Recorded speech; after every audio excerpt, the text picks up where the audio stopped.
The wind off the Atlantic sliced through Rockaway Beach that November morning in 1989, cold enough to sting the face of anyone foolish enough to stand still.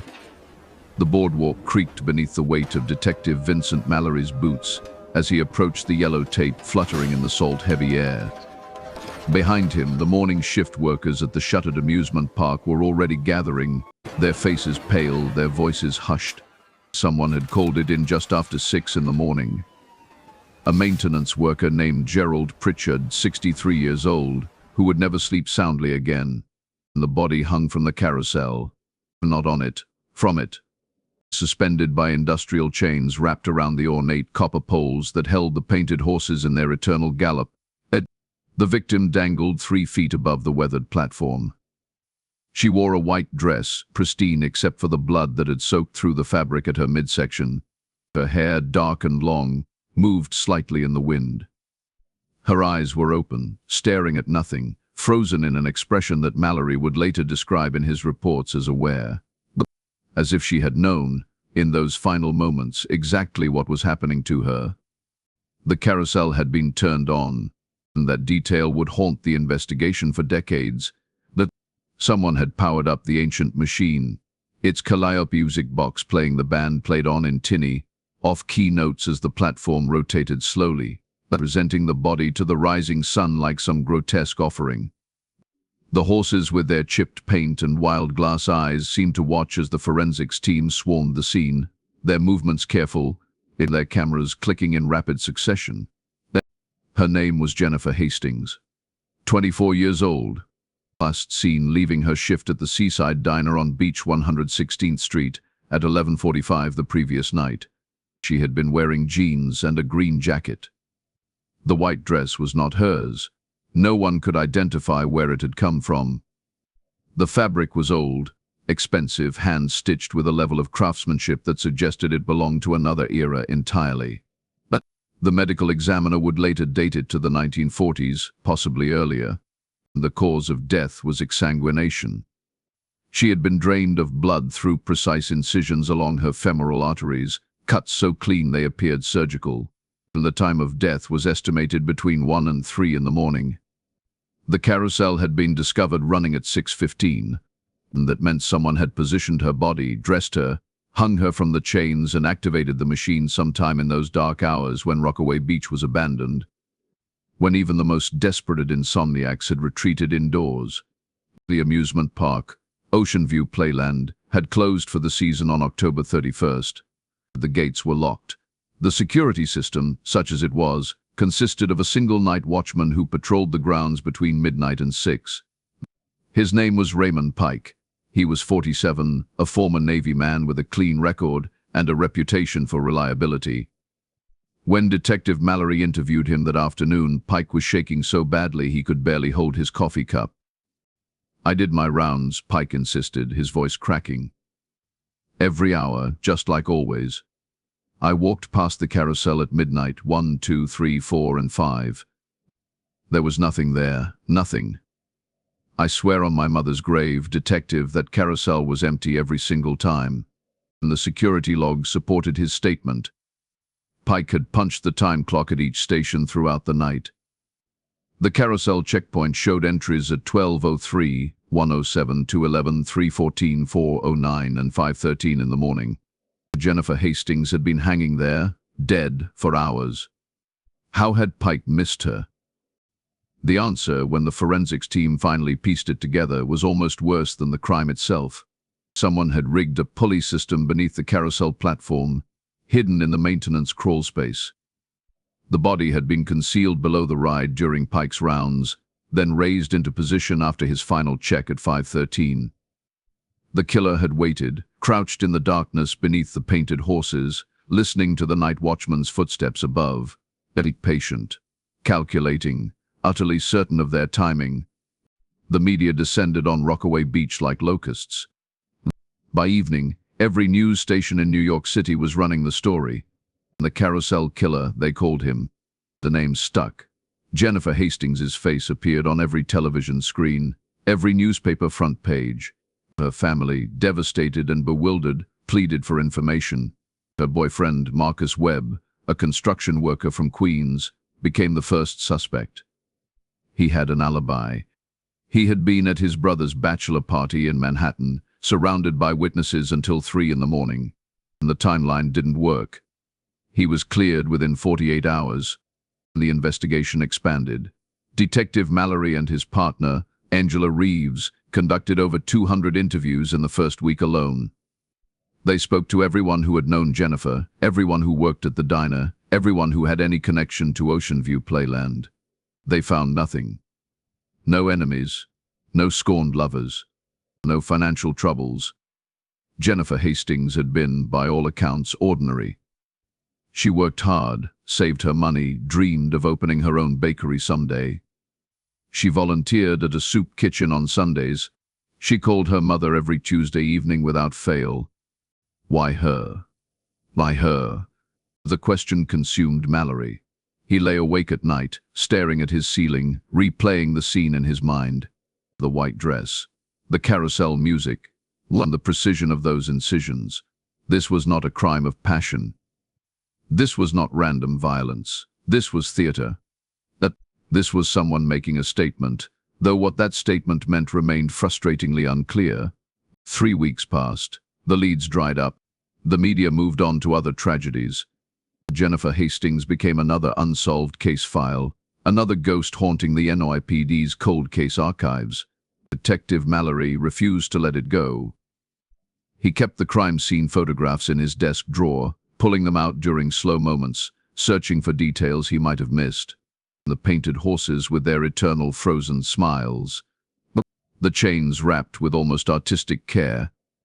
The way her hair had been arranged, fanned out perfectly as if someone had combed it before hanging her from the carousel. Then, on January 9th, 1990, it happened again. This time, the location was Coney Island. The Wonder Wheel, that towering Ferris wheel that had been a Brooklyn landmark since 1920, stood silent in the winter cold.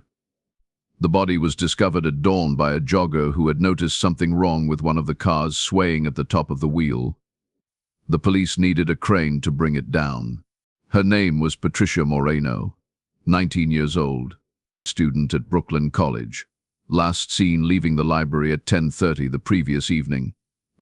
She wore a white dress, identical in style and era to the one Jennifer Hastings had been found in. She had been drained of blood through the same precise incisions. And she had been posed, seated in the Wonder Wheel car with her hands folded in her lap, her head tilted slightly to the side, as if she was simply resting her eyes during the ride. The wheel had been turned on. Someone had activated the ancient mechanism, sending Patricia's body rotating through the cold January sky, around and around, visible from blocks away if anyone had been looking. But no one had been looking, not until morning. The city erupted. Panic spread through the outer boroughs like wildfire. The Carousel Killer had struck again, and the message was clear: the amusement parks were his hunting ground. His canvas, his stage.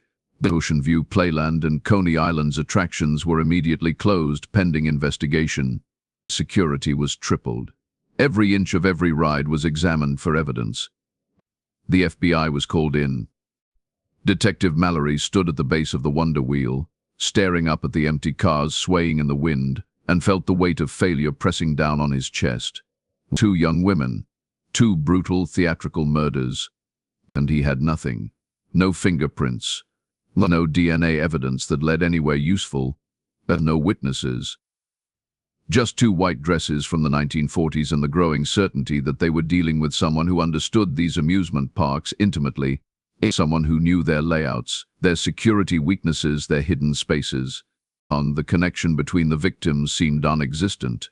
Jennifer and Patricia had never met, had no mutual friends, attended no common places. One worked at a diner, the other studied literature.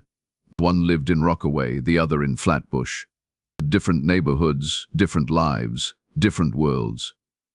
The only thing linking them was their age, early 20s, and the manner of their deaths.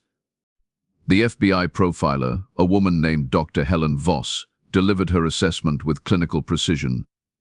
The killer was likely male, between 30 and 50 years old, highly intelligent, with extensive knowledge of historical amusement parks and vintage clothing.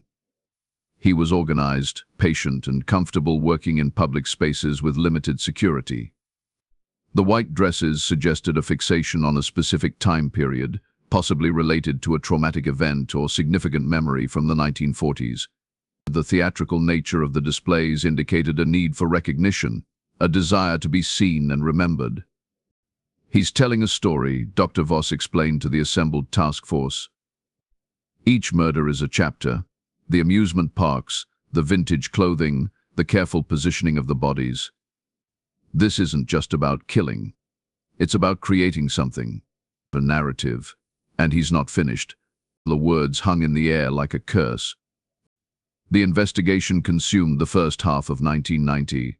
The task force grew to include 20 detectives, 6 FBI agents, and countless support staff. They interviewed park employees going back 30 years. They tracked down every vintage clothing dealer in the tri-state area. They examined records from psychiatric hospitals, looking for patients with obsessions related to amusement parks or the 1940s. And they found dozens of potential suspects and cleared them one by one. Meanwhile, the city held its breath. Young women changed their routines, avoided walking alone at night, looked over their shoulders constantly. The amusement parks remained closed, their rides standing silent like monuments to terror. The painted horses of the carousel gathered dust, and the Wonder Wheels cars swayed empty in the wind. Then, on August 3rd, 1990, the silence broke. Dino's Wonder Wheel amusement park, also in Coney Island, had remained open despite the fears. The owners had installed extensive security, cameras at every entrance, guards patrolling constantly. They believed they were prepared. They were wrong. They were wrong. Her name was Lisa Thornton, 22 years old. Waitress at a seafood restaurant on Surf Avenue. She had been at the park with friends, celebrating her birthday. Security footage showed her leaving through the main gate at 10:47 in the evening, waving goodbye to her companions, smiling. She never made it home. They found her on the tilt-a-whirl the next morning. White dress, drained of blood. Positioned in one of the spinning cars as if she were enjoying the ride, her hands gripping the safety bar, her eyes open and staring at the sky. The ride had been activated sometime during the night. The security cameras had been disabled with a level of sophistication that shocked the technical investigators. But whoever did this knew electronics, knew surveillance systems, knew exactly how to move through the park unseen. 3 victims, 3 amusement park rides, 3 white dresses from a bygone era. The pattern was undeniable now, and with it came a terrible realization: the Carousel Killer was escalating. The time between murders was decreasing. 3 weeks between the first and second. 7 months between the second and third. But the boldness was increasing. Lisa Thornton had been taken from a heavily secured, operational amusement park with guards and cameras. He was getting bolder, more confident, more daring. More daring. Detective Mallory felt the case slipping through his fingers like sand. He worked 18-hour days, survived on coffee and cold pizza, pushed his marriage to the breaking point. His partner, Angela Reeves, tried to maintain perspective, tried to remind him that they were doing everything possible. But Mallory couldn't shake the feeling that they were missing something obvious, something right in front of them. And the breakthrough came from an unlikely source. An elderly woman named Dorothy Fischer, 81 years old, contacted the police in September. She had seen the news coverage, had been following the case with growing unease. She had information, she said, about the dresses. She recognized them. Detective Mallory and Angela Reeves sat in Dorothy Fischer's cramped apartment in Brooklyn, surrounded by photographs and memorabilia from another lifetime. Dorothy moved slowly, her hands trembling as she poured tea. But her mind was sharp, her memory crystalline. "Those dresses," she said, pointing to the photographs from the crime scenes that Mallory had carefully laid out on her coffee table. "I know them. I wore one just like that. We all did, back in the day." Dorothy Fischer had worked at Coney Island in the summer of 1947.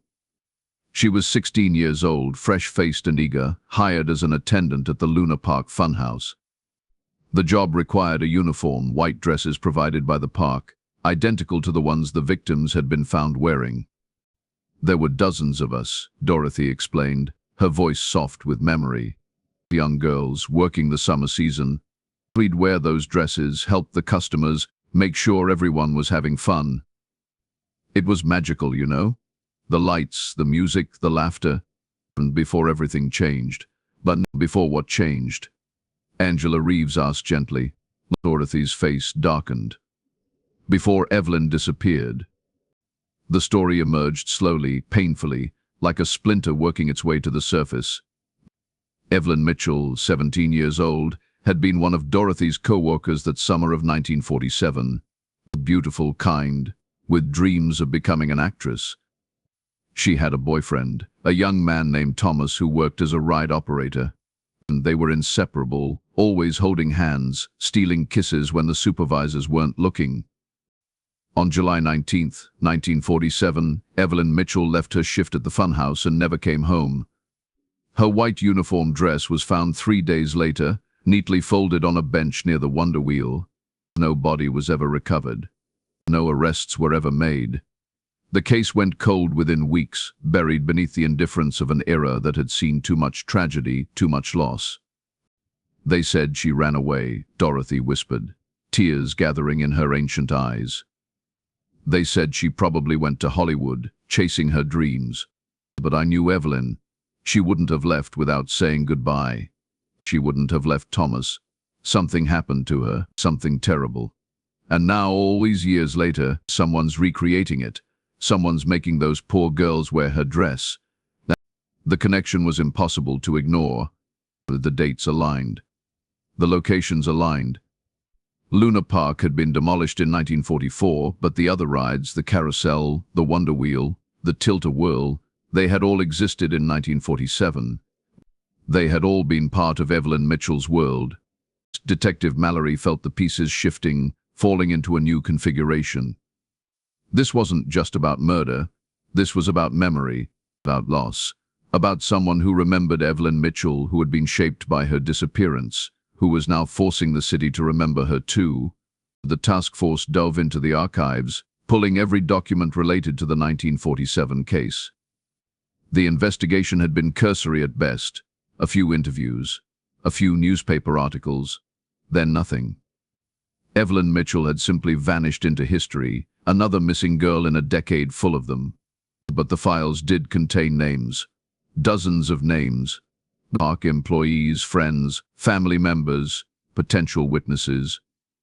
One name stood out, Thomas Garrett, Evelyn's boyfriend. The ride operator was 20 years old in 1947, which would make him 63 years old now in 1990. The files indicated he had been questioned extensively after Evelyn's disappearance, had been considered a suspect, but ultimately cleared. No evidence. No motive, just a young man whose girlfriend had vanished, leaving him devastated. They found Thomas Garrett's last known address in the files, a house in Sheepshed Bay, purchased in 1955. The same house, records showed, that he still owned, that he still lived in. Detective Mallory and Angela Reeves sat in their unmarked car across the street from the house on a grey October morning, watching. The house was modest, well-maintained, with dark curtains drawn across every window. No lights visible inside, no movement. The lawn was overgrown, newspapers piled up on the front step. Everything about it screamed abandonment, except for the fact that Thomas Garrett's name was still on the utility bills, still on the property tax records. They knocked on the door. No answer. They knocked again. Silence.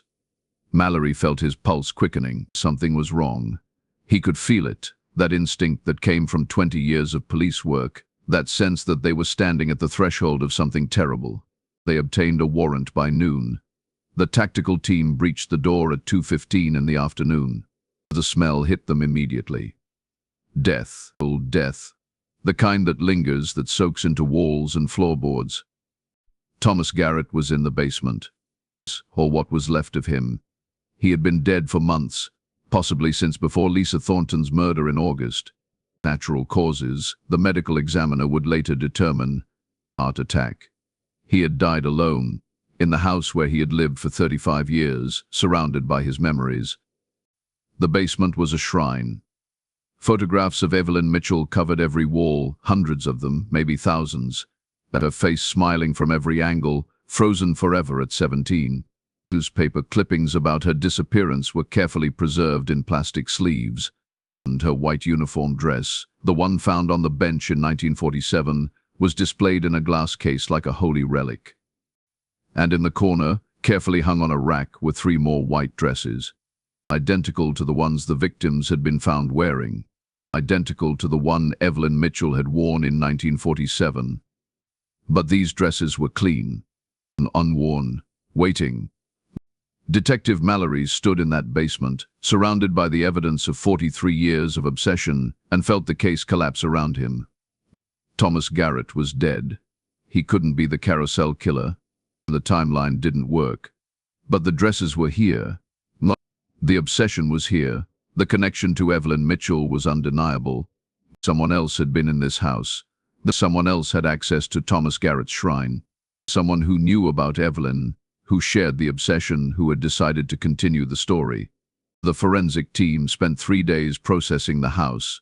They found fingerprints everywhere, most belonging to Thomas Garrett, but others too.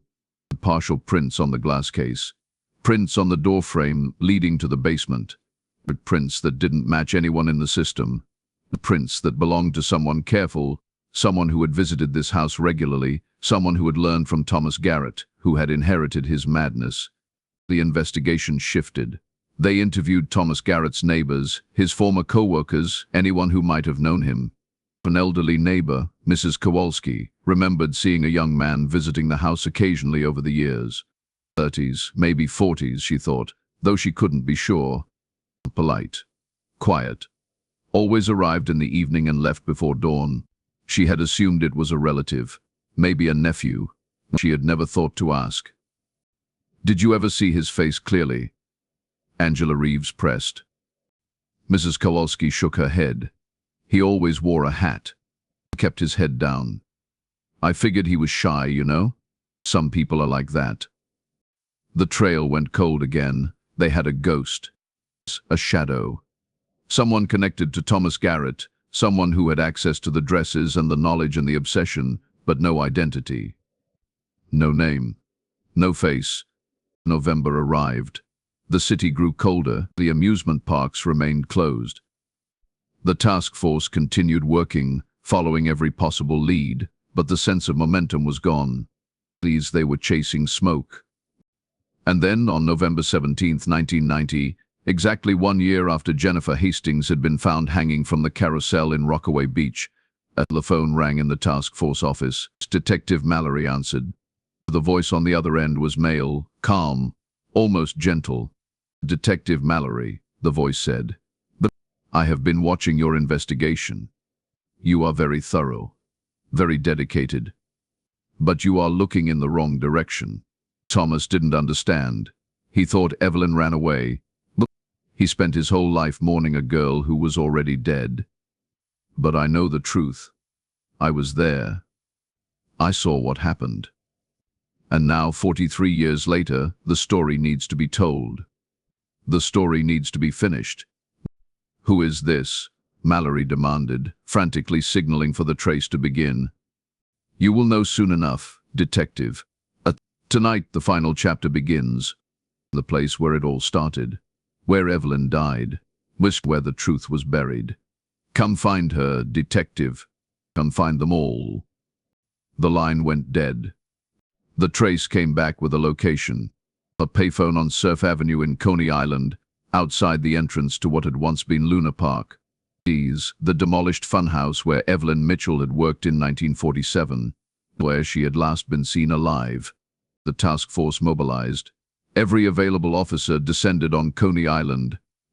They swept the area, searching for anything out of place, any sign of the killer. The ruins of Luna Park had been paved over decades ago, replaced by parking lots and apartment buildings. But beneath the modern surface, the old foundations remained. The tunnels that had once connected the rides, and the maintenance corridors, the hidden spaces where workers had moved unseen. Detective Mallory stood at the spot where Luna Park's funhouse had once stood, staring at the cracked pavement beneath his feet, and understood. The killer wasn't recreating Evelyn's story. He was finishing it. He was bringing it full circle, and he was inviting them to witness the end. The excavation began at midnight. Heavy equipment tearing through the parking lot, digging down through decades of asphalt and concrete. The property owners protested. The lawyers threatened.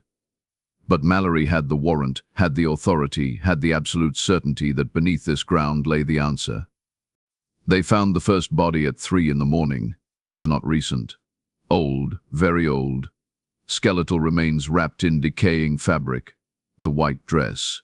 The forensic anthropologist confirmed it within minutes. That female, late teens, buried approximately 40 to 50 years ago. The skull showed signs of blunt force trauma. Murder. They found 3 more bodies before dawn. All female. All young. All wearing the remnants of white dresses. All murdered in the same manner, blunt force trauma to the skull, then carefully buried beneath the funhouse where they had worked. Evelyn Mitchell and 3 other girls. Missing persons cases from 1946 and 1947. Cases that had gone cold. Cases that had been forgotten. All of them buried together in a makeshift grave beneath the place where they had laughed and worked and dreamed of their futures. The Carousel Killer had been right. The truth had been buried here all along. But who had killed them? And why was someone recreating their deaths now, 43 years later? Detective Mallory stood at the edge of the excavation site as the sun rose over Coney Island, illuminating the broken ground, and the evidence bags containing the remains of 4 young women who had been lost to time. And somewhere in the growing crowd of onlookers he knew the killer was watching. Waiting, preparing for whatever came next. The story was far from over. In fact, Detective Mallory realized with a cold certainty that settled in his gut like ice, the story was just beginning. That the discovery beneath the parking lot where Luna Park once stood rewrote everything. 4 bodies. Then, 4 young women who had vanished in the summers of 1946 and 1947, their disappearances barely investigated, of their families left to wonder for decades. Evelyn Mitchell had not run away to Hollywood. She had been murdered, buried alongside 3 other girls whose names the task force now worked frantically to identify. The forensic anthropologist, Dr. Raymond Kellerman, worked through the weekend, examining the skeletal remains with painstaking care. Each skull showed the same pattern of injury.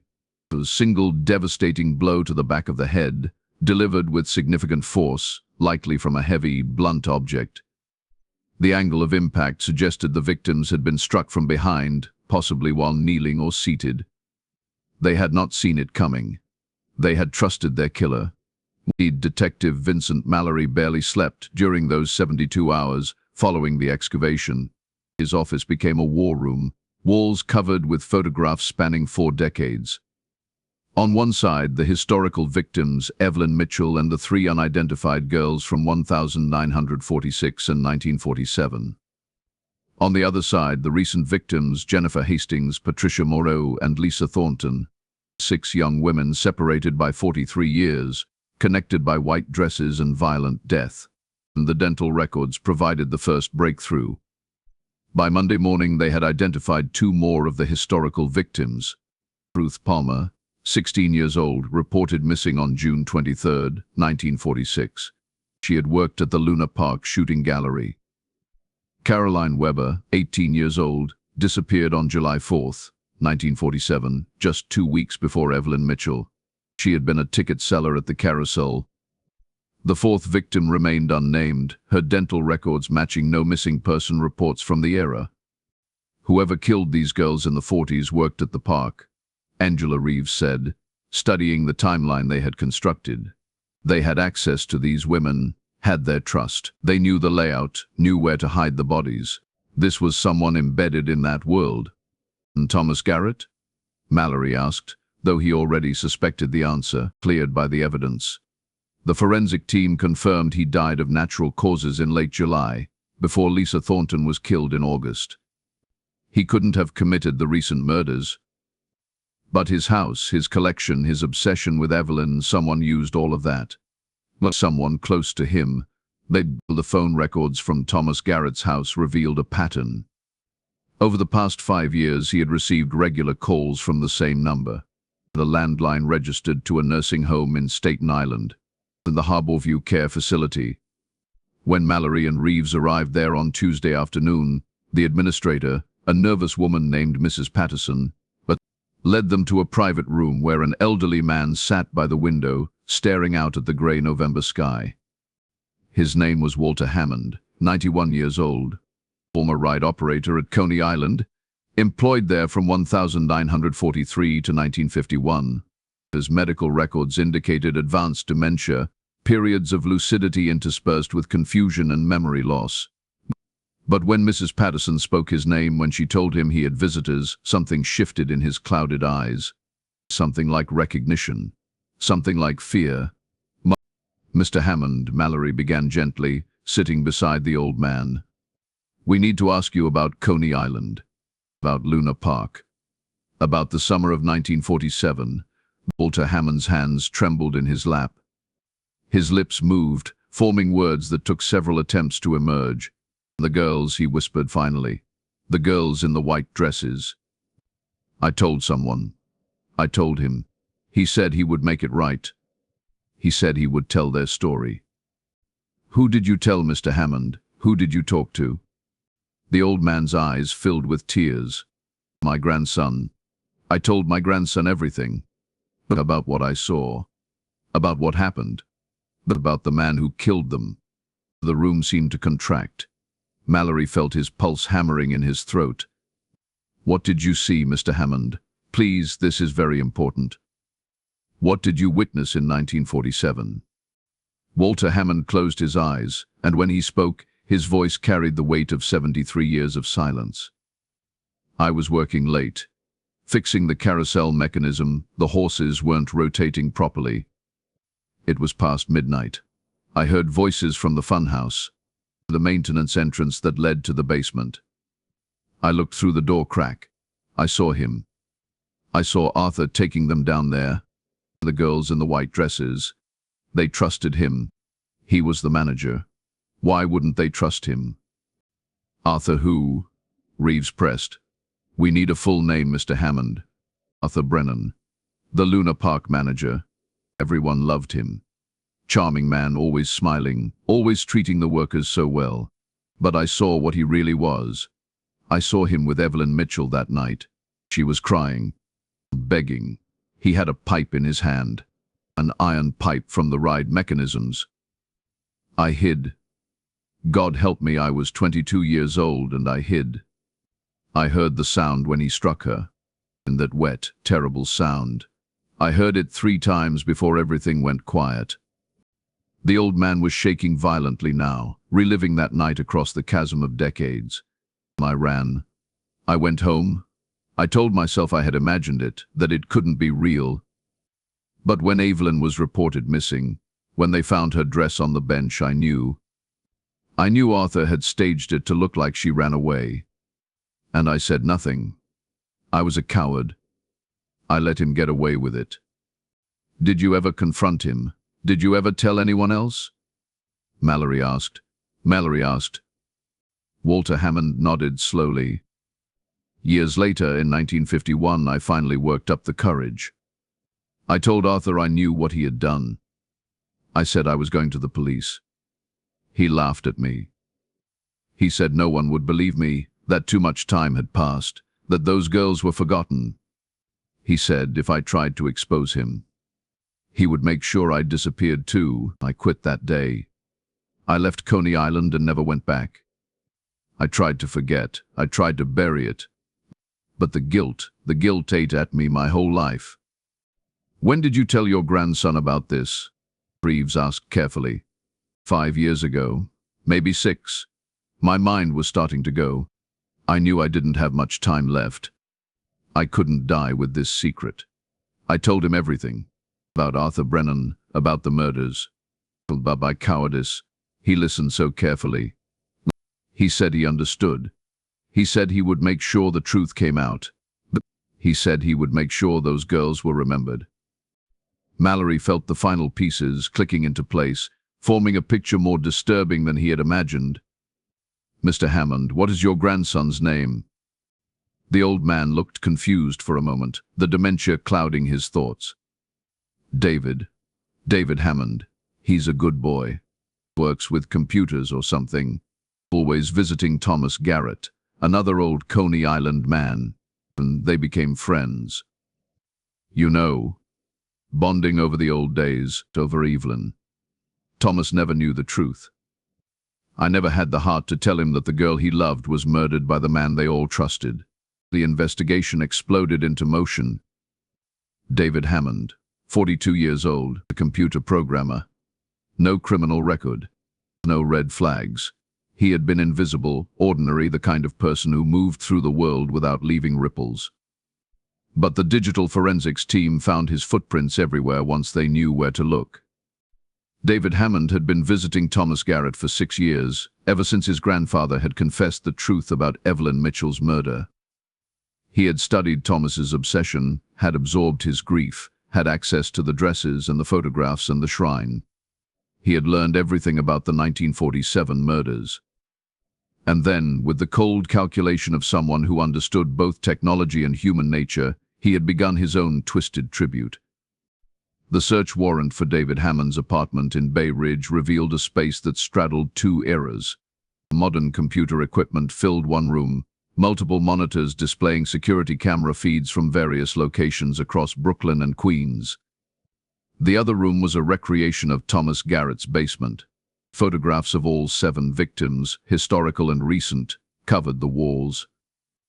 In the center of the room stood a carousel horse, one of the original painted horses from Ocean View Playland, purchased at an estate sale years earlier. Hanging from its pole was another white dress, unworn, waiting. But David Hammond himself was nowhere to be found. His car was gone. His phone was off. His bank accounts showed a large cash withdrawal 3 days earlier, right after the excavation began at the Luna Park site. He had known they were getting close. He had prepared for this moment. The psychiatric profile that Dr. Helen Voss prepared painted a picture of a man consumed by inherited trauma. David Hammond had grown up knowing his grandfather carried a terrible secret. When that secret was finally revealed, when David learned about the murders and his grandfather's failure to stop them, something had broken inside him. He had not sought to bring Arthur Brennan to justice through legal means. Brennan had died in 1973, escaping earthly punishment. Instead, David had decided to resurrect the story, to force the world to pay attention, to make sure those 4 girls were never forgotten again. But in doing so, he had created 3 more victims. The 3 more young women who died wearing the same white dresses, who were posed on the same rides, who became props in his theatrical attempt at justice. And the tribute had become its own atrocity. "He's not finished," Dr. Voss told the task force during the emergency briefing Wednesday evening. The phone call to Detective Mallory, the invitation to find the bodies, that was part of his endgame. He wanted you to uncover the truth about the original murders. He wanted Arthur Brennan's crimes exposed. But there's still one element unresolved. One part of the story he hasn't completed. "What part?" Mallory demanded.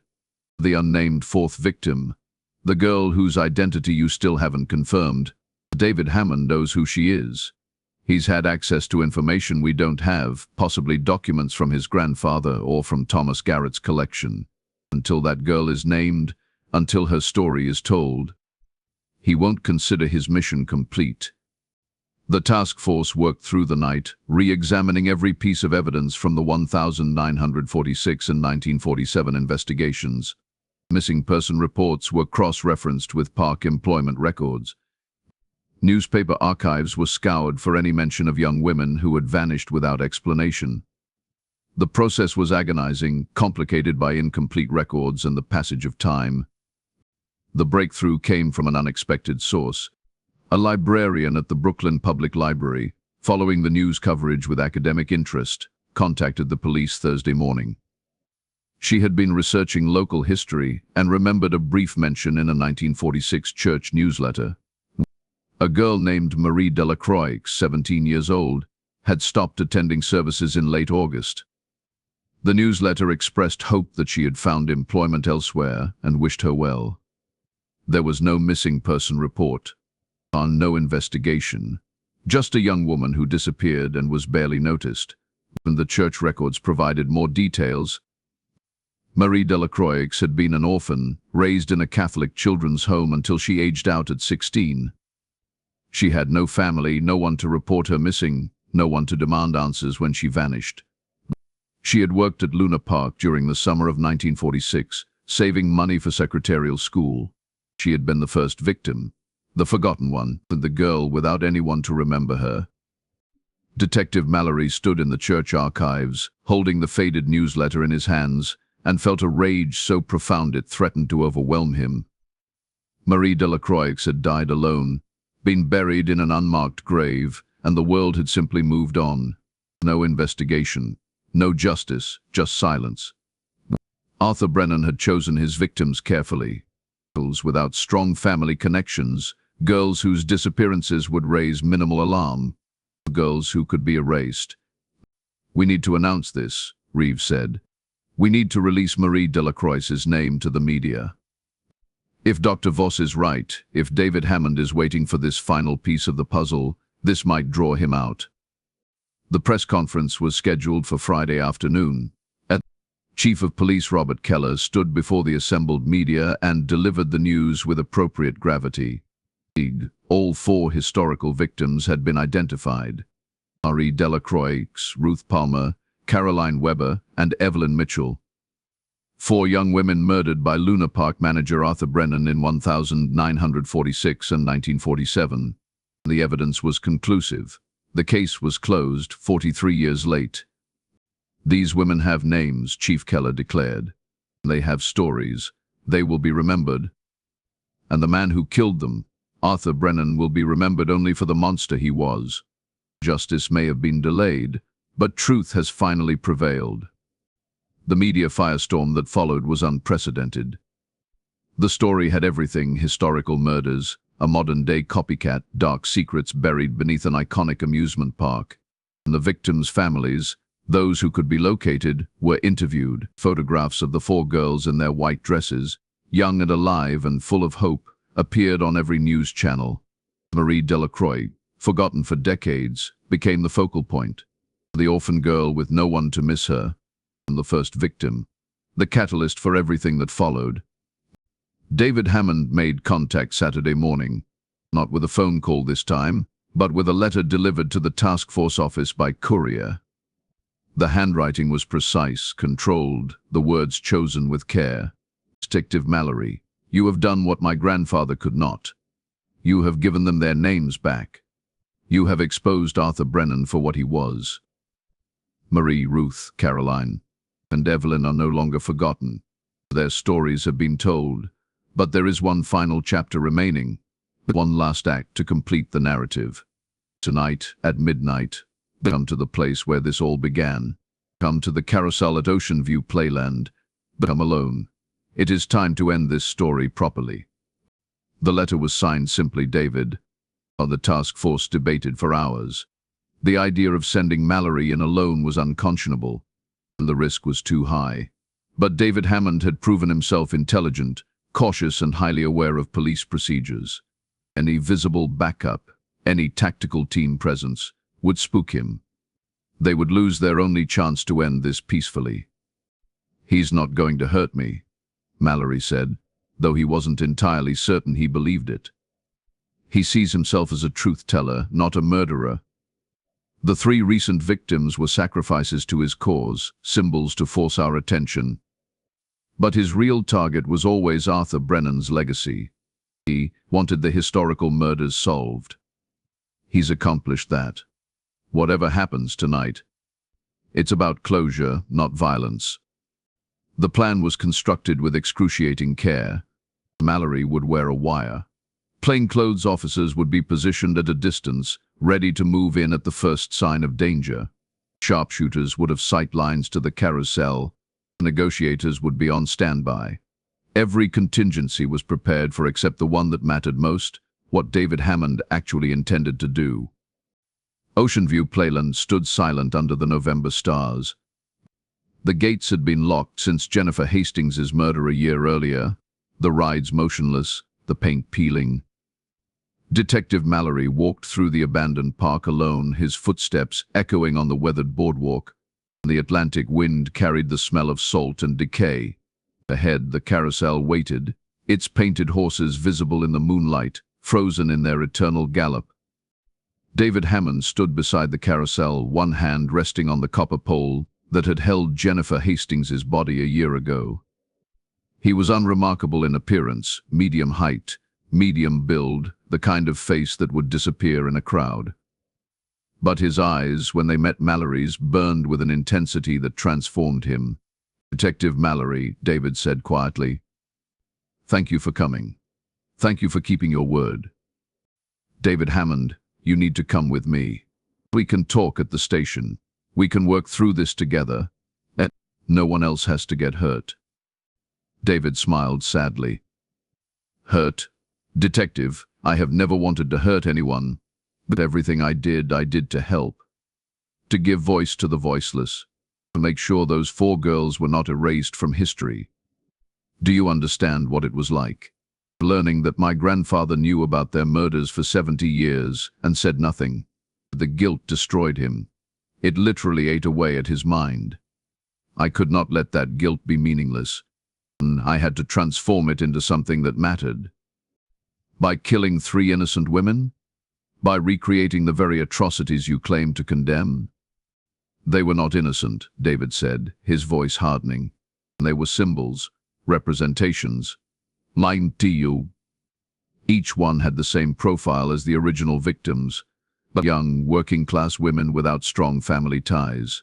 Women the system would not adequately protect or remember. I chose carefully. I made sure their deaths would be investigated thoroughly, would receive media attention, would lead you exactly where I needed you to go, and it worked. You found Marie Delacroix. You gave her back her name. You exposed Arthur Brennan. Mission accomplished. Mission accomplished. Mallory felt sick. Mallory felt like a nay. One knee.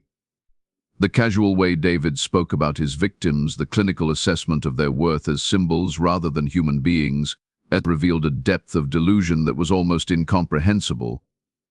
David, those 3 women had families. They had dreams. Jennifer Hastings wanted to open a bakery. Patricia Moreau was studying literature. But Lisa Thornton had just celebrated her birthday. They were people, not symbols. "And now they will be remembered forever," David replied. "Their names are linked to this story. They are part of the narrative that brought justice to Marie, Ruth, Caroline, and Evelyn. They served a greater purpose. Surely you can see that, detective. Surely you understand that sometimes individual sacrifices are necessary for collective truth." The negotiators listening through Mallory's wire were signaling frantically. "Keep him talking. Don't escalate." But Mallory could see where this was heading, could feel the inevitability of David Hammond's final act settling over the conversation like a shroud. "What happens now, David? What is this final chapter you mentioned in your letter?" David reached into his jacket pocket, and the sharpshooters tensed, fingers on triggers. But he withdrew only a photograph, old and faded. He held it up for Mallory to see. It showed a young man in a Luna Park uniform standing beside the carousel, grinning at the camera. "This is my grandfather in 1947. He's 22 years old. His whole life ahead of him. Do you know what he told me before the dementia took him completely? He said the worst part was not the fear Arthur Brennan inspired. It was not even the guilt of staying silent. It was the knowledge that he could have saved them. If he had been brave, if he had acted when he witnessed Evelyn's murder, Caroline Weber would still be alive. She died 2 weeks after Evelyn. 2 weeks during which my grandfather said nothing. He could have stopped it. He chose not to. He was afraid. Fear is human. It doesn't make him a monster." "No," David agreed. "It makes him a coward. And cowardice, detective, has consequences. My grandfather lived with those consequences for 73 years. Now it is my turn to face the consequences of my choices. David turned away from Mallory and walked toward the carousel. He pulled a lever hidden beneath the platform. The ancient machine groaned to life, the Calliope music beginning to play. The band played on, the same tune that had accompanied Jennifer Hastings's death. The painted horses began to rotate, their glass eyes catching the moonlight. David, step away from the carousel. Come with me. This doesn't have to end tragically. But David Hammond was no longer listening. He climbed onto the carousel platform, positioning himself beside the same horse where Jennifer Hastings had hung. From his other pocket, he withdrew a small revolver, probably from his grandfather's collection. The sharpshooters were shouting through Mallory's earpiece. They had the shot. They were asking for permission to take it. David, please. Mallory shouted over the Calliope music. Look, you have told their story. You have achieved what you set out to do. Do not add your own death to this tragedy. David looked at him with something like pity. Detective. Like mine. And every story needs an ending. Every narrative requires closure. The 4 girls from 1947 received justice today because of what I did. The 3 women from this year became catalysts for that justice. But there is still one debt unpaid. My grandfather's cowardice allowed Arthur Brennan to escape. Punishment. I have corrected that historical wrong. But I have also become what I despised. I have taken innocent lives in service of a truth. The only way to balance that equation is with my own life. That is not justice. That is just more death. Perhaps, David said softly, but it is an ending. And every story needs one. He raised the revolver to his temple, and the sharpshooters fired simultaneously, hoping to disarm him, to wound rather than kill. But David Hammond had timed it perfectly. He pulled the trigger at the exact moment their bullets struck him. The gunshot echoed across Ocean View Playland, mingling with the tinny Calliope music and the sound of the carousel rotating beneath the November stars. David Hammond's body crumpled onto the platform, blood pooling around the painted hooves of the horse above him. The carousel continued to turn, presenting his corpse to the rushing tactical team, to Detective Mallory standing frozen in horror, and to the empty amusement park that had become a graveyard for so many broken dreams. The music played on for another 2 minutes before someone found the emergency shutoff. From that silence that followed, as the medics confirmed what everyone already knew, as Angela Reeves arrived and stood beside her partner in wordless support, Vincent Mallory understood that David Hammond had been right about one thing. Every story needs an ending. But the cost of this particular ending was almost too much to bear. The aftermath stretched across months. The victims' families filed lawsuits. And the media dissected every aspect of the case. The psychiatric community debated whether David Hammond had been criminally insane or simply evil. The debate raged without resolution, because the only person who truly understood his motivations had taken that understanding to the grave. The 4 historical victims were finally given proper burials. Like Marie Delacroix, with no family to claim her, was laid to rest in a cemetery in Brooklyn, her headstone paid for by public donation. Hundreds attended her funeral. The orphan girl forgotten in 1946 was remembered in death with the dignity she had been denied in life. Jennifer Hastings, Patricia Moreo, and Lisa Thornton were honored with a memorial at Ocean View Playland. Their families, after much deliberation, agreed to create a permanent marker acknowledging their lives and the tragedy of their deaths. The inscription read simply, "In memory of those who became symbols when they deserved to remain themselves." Detective Vincent Mallory retired in 1992. He could not shake the images from that November night. Could not reconcile the victory of solving the historical murders with the horror of the method that had brought them to light.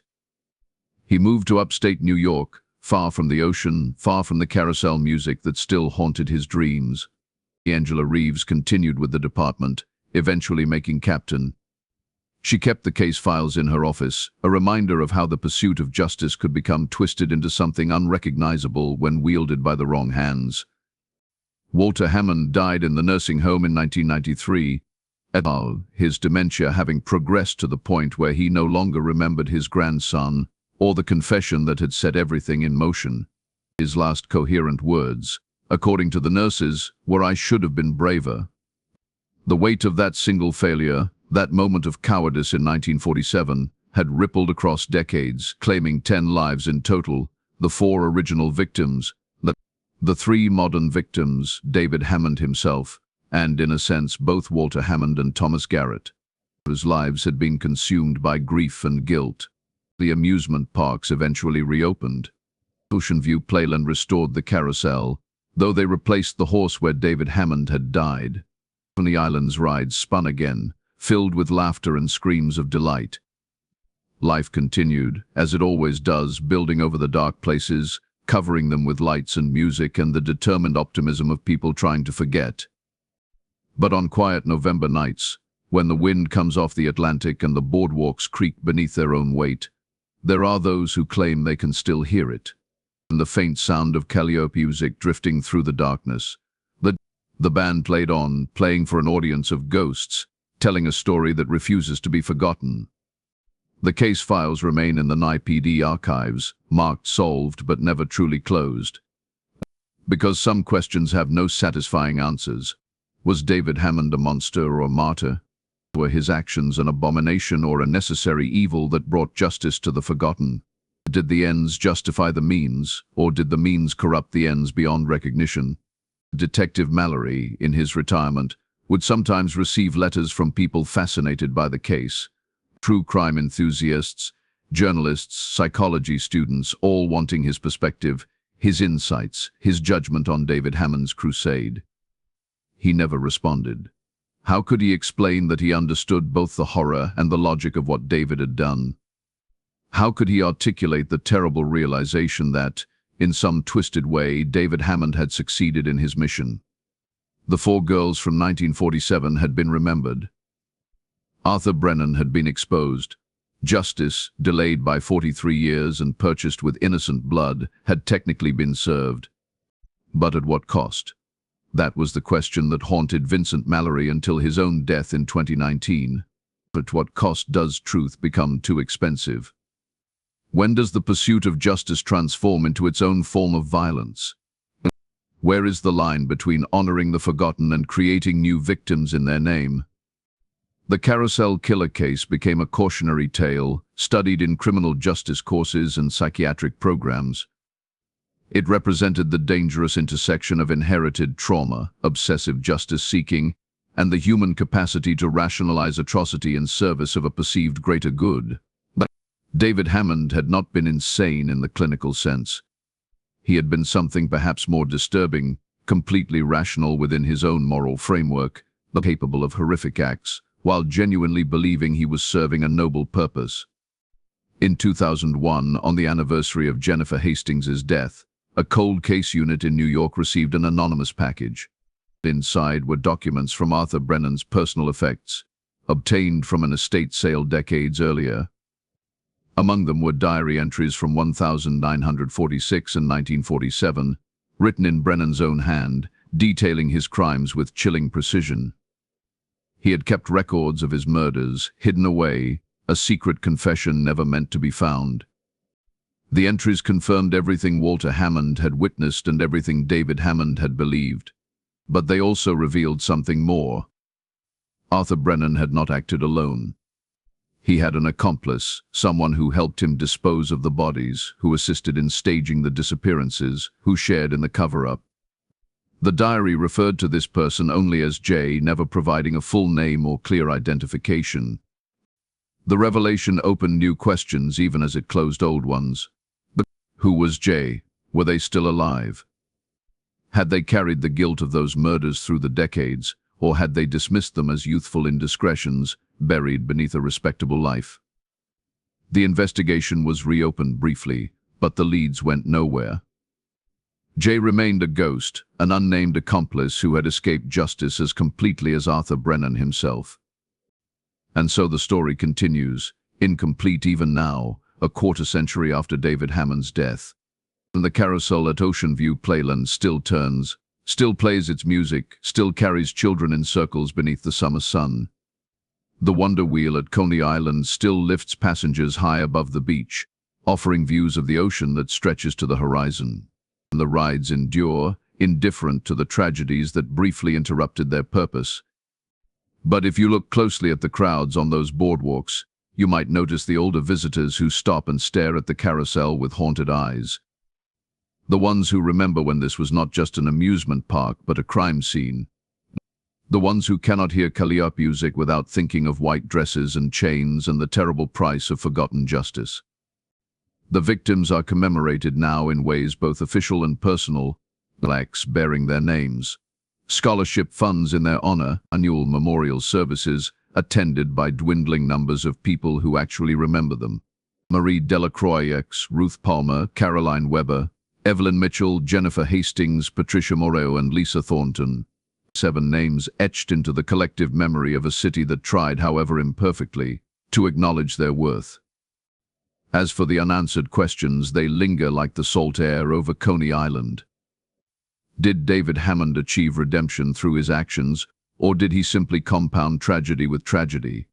Was Walter Hammond's silence truly unforgivable, or was it the understandable response of a frightened young man in an era when challenging authority could mean death?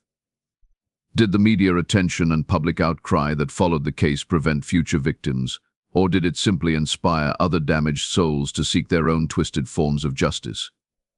These questions have no definitive answers, but they exist in the gray spaces between right and wrong, between justice and vengeance, between remembering the dead and honoring the living. They are the legacy of the Carousel Killer case, a reminder that some stories refuse to be neatly concluded, some truths resist easy categorization, and some endings are just new beginnings in disguise. The carousel turns, the music plays, the horses with their painted smiles gallop nowhere, forever frozen in their circular journey. And somewhere in the darkness beneath the boardwalk, in the spaces between the rides, bigly in the collective memory of a city that witnessed something it could neither fully understand nor entirely forget, the story waits. The incomplete, unresolved, eternal. Because the truth about human nature, about justice and guilt and the terrible things we do in service of what we believe to be right, is that there is no final chapter. There is only the next turn of the carousel, the next victim, the next person who believes their cause justifies any cost. The cycle continues, dressed in different clothes, wearing different faces, but fundamentally unchanged. The Carousel Killer taught us that. David Hammond's legacy is not the justice he brought to 4 forgotten girls, though that justice was real. His legacy is the recognition that the line between hero and monster is often drawn by nothing more than perspective, that the pursuit of truth can become its own form of madness, and that the ghosts we inherit from previous generations can possess us as completely as any supernatural force. On quiet nights in Rockaway Beach, when the fog rolls in from the ocean and obscures the modern world, locals sometimes report seeing a figure standing by the old carousel. A woman in a white dress, they say, watching the painted horses turn. Sometimes it is Jennifer Hastings, sometimes Evelyn Mitchell, sometimes Marie Delacroix, the forgotten one, finally visible after decades of erasure. And the figure never speaks, never moves, simply watches with eyes that have seen too much. The reports are dismissed as urban legend, as the overactive imaginations of people who have heard the story too many times. But Detective Vincent Mallory, in his final interview before his death, admitted that he believed them.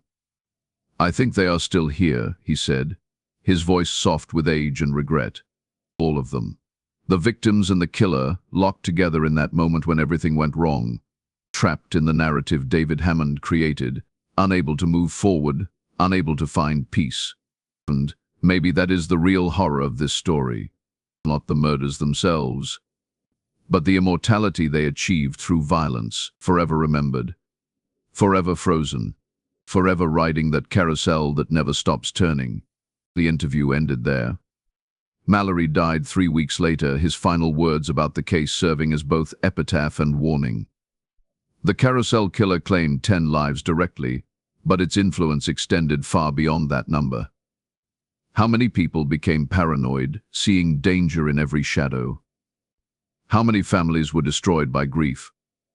How many young women changed their entire lives out of fear? And the true body count of any tragedy extends beyond the immediate victims to encompass everyone touched by its ripples. And so the story ends where it began, with a carousel turning in the darkness, with painted horses frozen in their gallop, with music playing for an audience that can never truly leave. And the case is solved. The files are closed. Justice in its imperfect and blood-stained form has been served. But the questions remain, and the carousel keeps turning. And somewhere in the space between memory and forgetting, between justice and vengeance, between the living and the dead, the victims wait. Remembered now, finally, after decades of silence. Their names spoken, their stories told, their existence acknowledged. It is not the ending they deserved, but it is the ending they received. And in the final analysis, perhaps that is the most haunting truth of all. That justice, when it finally arrives, often comes too late to matter, purchased at a price no one should have to pay, delivered by hands that are themselves stained with innocent blood. The Carousel Killer understood that. David Hammond built his entire crusade on that understanding. And in doing so, he created a story that will never truly end, a narrative that will echo through generations, a warning about the dangers of pursuing truth without mercy, justice without compassion, remembrance without love. And the carousel turns.